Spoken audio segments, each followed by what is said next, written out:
Hey guys, my name is Simpzy. How you all doing? Welcome back to some more Rome to Total War.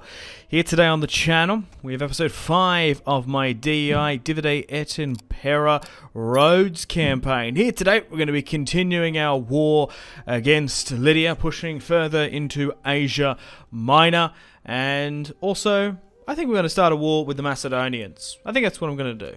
Anyway, if you like the sound of that, feel free to leave the video a like and subscribe if you're new. I'd really much appreciate it. So, we're going to further get some better quality relations here by the look of it. Yeah. Awesome. We've got a military alliance now with Pergamon. I do want to try and renegotiate back with the Egyptians as well to get an alliance, which we lost. We had an alliance with them like the entire game, but they refused to join our war against Lydia for whatever reason. I do want to try and go to war with the Macedonians, but maybe not, I don't know. We're going to have to keep an eye over there, but they have two armies. Might be easy going after the Romans, actually.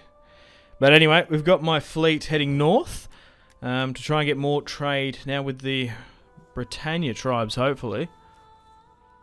Right, currently negotiating with Egypt here. It's going to cost us a bit, but we will be able to get our alliance back with them. But it's going to cost us 3,000, which I don't actually mind paying. Having that security is probably not a bad idea. Like, we've still got fantastic relations with them. It's just they don't want to join that war. Yeah, like, even if I go there again, they are so adamantly opposed it. I guess, I don't know, I kind of respect that to some extent. But here is our sphere of influence. They're still not at war with the Seleucids whatsoever. I think it's because Side is just exposed. Alright, so our Imperium has gone up because we've taken Asia Minor. I think it's time to get a third army in. We've currently got 2 in the field. So, let's do that. We've got the money for it. We're starting to really snowball with our economy now. Could even get some mercenaries as well. More Rhodian mercenary slingers and some Crete archers would be brilliant. Because we're going to need it. As we haven't really faced any fierce resistance in Asia Minor just yet. And we're going to have to build up to be honest, just looking at those Macedonian armies, we're probably going to need another army here. So we might actually need 2 full stacks. Yeah, I guess we just bring in someone from another family that's not the faction leader. Because we don't want to give him more additional stats and bonuses. So we've got the economy to do it. We've got the war chest. And the consistent trade flowing in. So let's get a 4th army in. So if we can get 4 full stacks in operation, I'll just feel a little bit more safe and secure to open up another front. Anyway, we're pushing into the mountains here. Oh, Lydia do have 2 armies nearby. One to the north and then one further south. So we'll try and fight and battle against that. Let's pivot back up to Britannia. And we'll just try and get the last little Normandy factions in around the north of France to try and get trade. Oh, we can actually get trade with the Iceni already. Alright, let's get a trade agreement with you. Get that signed and sealed. Oh, dude. Because they have such a lack of resources in, I guess, in northern France, they are loving the potential trade and flow of resources from the Adriatic, from all the way down in Greece. Look at that. We're actually getting so much money. Before we couldn't even ask for that much. Look at that. Nearly 3,000 per turn in total value of exports.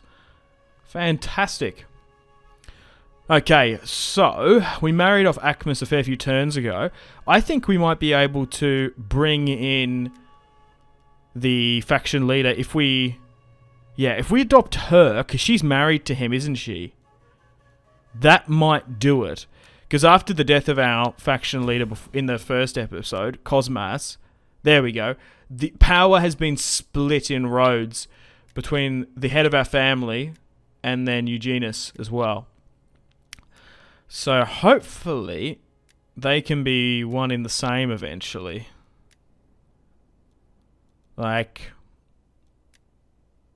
Eugenius' son can rule Rhodes as the faction leader, essentially. Lydia won a peace treaty for a scrappy. No, I do not want a scrappy. I don't like vassals in Rome too. They're just so untrustworthy. If they were a lot more, if they like didn't rise up constantly, I'd probably do it more. And we've got the Ulysenian Mysteries, which gives us a +4 Hellenic cultural influence, which is fantastic. And public order as well. Mother of Grain. Alright, so we're actually going to be able to continue to push further north here. We are hemorrhaging a bit of food. They have 2 armies quite nearby. We will have to keep a watchful eye on them. We'll try and sabotage the supplies just in case they attack us. We've been successful 2 for 2 now. Early on, we lost my spy in the campaign. And a lot of her poisonings weren't successful. We've got a Celtic tribe here in, was this Cornwall? Should we get trade with them? And then I guess we go to Ireland, and then Scotland, and we go down into Frisia, and potentially Saxony for more trade. Okay, we've had a slave revolt here in Larissa, which is kind of annoying. We've had a fair few of those we've had to deal with. Thankfully, the Spartans in the last episode dealt with them. No, what? Oh, no way. The Macedonians have come down and destroyed the army. No way. That's actually a massive opportunity for me. Huh. Well, I'm actually changed my mind. We might actually declare war upon the Macedonians.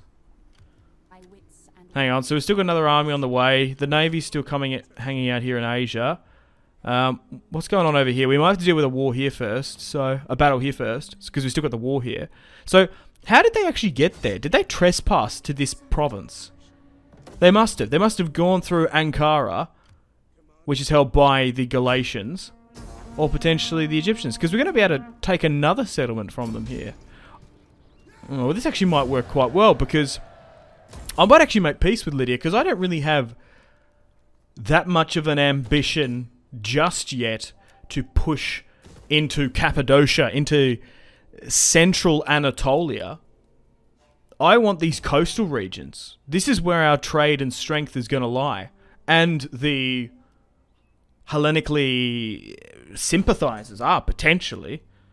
Because to take this entire province of Asia, all we need is Pergamon. And they could be a place, they could be a potential first confederation, if we're lucky. Alright, back up here. We will have to keep an army in Asia, just to see if Lydia reacts. But this is a massive opportunity here. Unfortunately, some of my units are starving. We do have another army on the way. We currently have 4 armies in operation. I think if we push and get out in front of them, and we attack the Macedonians here, we might be able to bring this into our favour. I'm not going to call my allies, because I don't want the Egyptians to, quite frankly, break their military alliance again. Unfortunately, the Spartans won't be able to come in, but we might be able to get the Athenian garrison to help us out. Has it rebuilt much, though, or is it still quite weak? Oh, it's about yellow, so that's not too bad. It's back up to at least half strength. Well, look, we'll play this one. Dude, this is a massive opportunity, and they're weak as well, because they were dealing with the uprising. Because then, if we get rid of this, we only have to deal with 1 full stack, and then we can swing the navy up to Pella. Dude, the Macedonians might have just thrown here, using...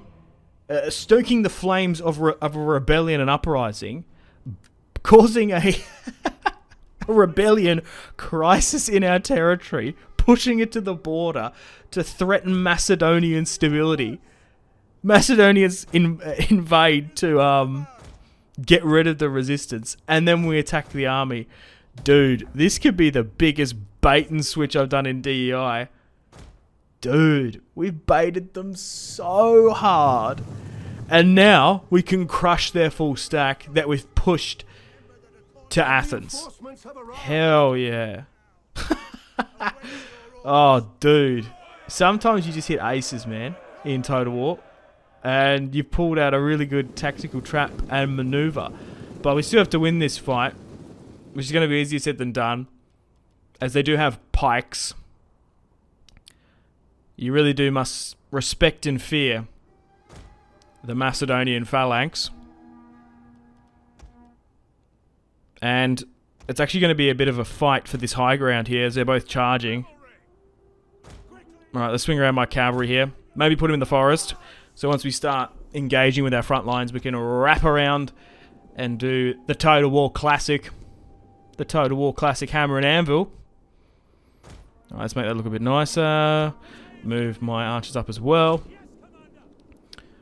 Although the infantry is kind of trash from the Athenian garrison, we've got a bunch of archers there with a crazy amount of ammunition. Alright, let's pivot one of these guys around. Let's stop that cavalry flank. Oh, that's annoying. They actually got around my back line there. But a war with Rhodes. We're still slowly but surely building our empire, picking apart the various Greek city-states, playing them off each other. And as the Rhodian Empire still grows, ever so strong. Okay, so it looks like the hoplites have pulled back there in phalanx formation. Hold the line, fellas. We're doing quite well. But let me know feedback and suggestions. Yeah.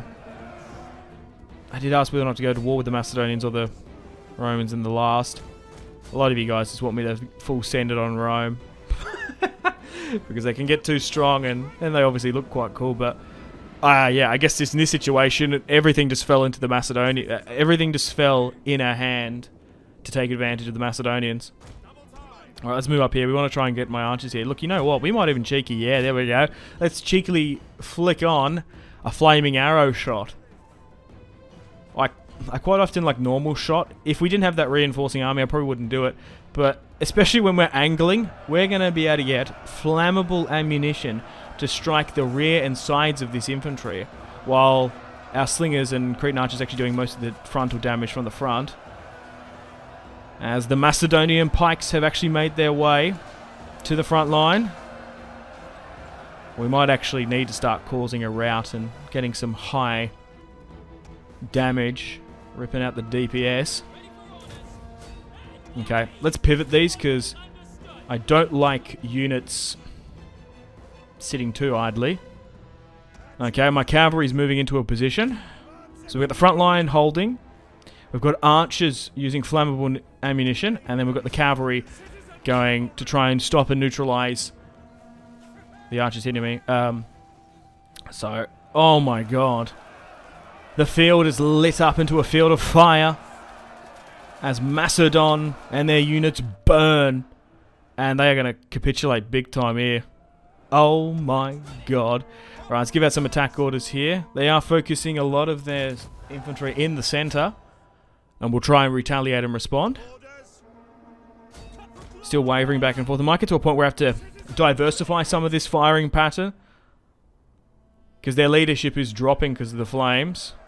If we can hit a decent spread of units, it might be able to cause just a huge amount of leadership reduction for them. If it can cause a trickle or a break in a unit, it might be able to cause a cascade flood.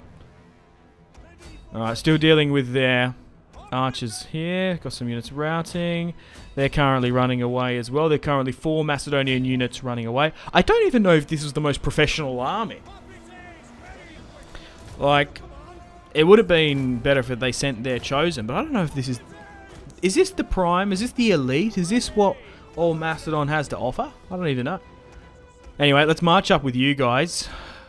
Let's commit the Athenian garrison in. And we'll form up into a better quality position and we'll try and cycle charge with the cavalry. There we go. Beautiful. Beautiful, mate. Alright, there we go. That's what I'm talking about. Alright, let's go in. Hit the general there from the rear. Oh my god. What? I didn't see that. We've sent it on the general. I think there was a pike unit there, what we caught. It didn't even have an icon above of it. Oh, that's annoying. It might have done that thing where they just like split and drew out so much. Look at that. Yeah, one of them got to half health. Far out. Alright. Yeah, let's mix up those firing patterns. Because this is turning into an absolute clusterfuck here in the middle. So we'll just try and get those shots off. Like, just start lighting up the place. With flames. They should get a bunch of red icons around them. That means their leadership and their morale is dropping. Might even get out some attack orders here as well. There we go. See? 3 in an area are losing morale. And once they all start firing, if we can just start absolute sheer chaos amongst their ranks, we should be able to wrap things up. Because we do have them surrounded, but they're actually matching in a defensive position. Like, although we're like 85% in winning this one, maybe even closer to 90 arguably. We're going to need that ammunition support. There we go. Now they're starting to fire a bit more. There we go. Yeah, just look at the morale penalties going. 1, 2, 3, 4 units being effective. 1 routing in the center. There goes another. So if you've got like 10 archers, mix up some of the ammunition patterns. In Total Rotilla, they're even stronger. Like flammable ammunition's insane in Total Rotilla. It's not too bad in Rome 2. But there's just so much variety in the type of arrows and ammunition you can shoot. Like, I don't know if it's steel busted, but those slabs with those poison arrows in Total Rotilla is actually bonkers. It's like having some sort of Warhammer warpstone poison. Like, that shit used to just like melt units. I think they nerfed it. I think it's been a while. But that Slavic Nations pack, they used to have like crazy poison arrows. But of course there's the heavy and the whistling shot as well. But, dude, this is a massive opportunity here that we've seized upon. Gonna crush these little Macedonian boys. These Alexander the Great simps, and then we'll hopefully march on into Pella. But, yeah, speaking of simp, I don't... Trying to think if I've mentioned on the channel before. I've had that Simpzy the name for so long. Some people think it's Simpleton, which is hilarious. But no, it's just the gamer tag I've always had. It's just a nickname. Because my last name's Simpson. Simpzy. Simo. It's like, that's what it is. I've had it since 2012. But, and people used to call me Simp as well. Like before that, which is hilarious. But yeah, it kind of got a bit crazy how popularised that term came in like the last 2 years. Everyone's calling everyone else. Rather unfortunate, but yeah. Call me whatever you want, I don't care. But that's what it is. It's just a nickname I've always had. Not the best last name, but whatever. You don't get to choose your name. Alright. It's better than the potential Germanic last name I could have had.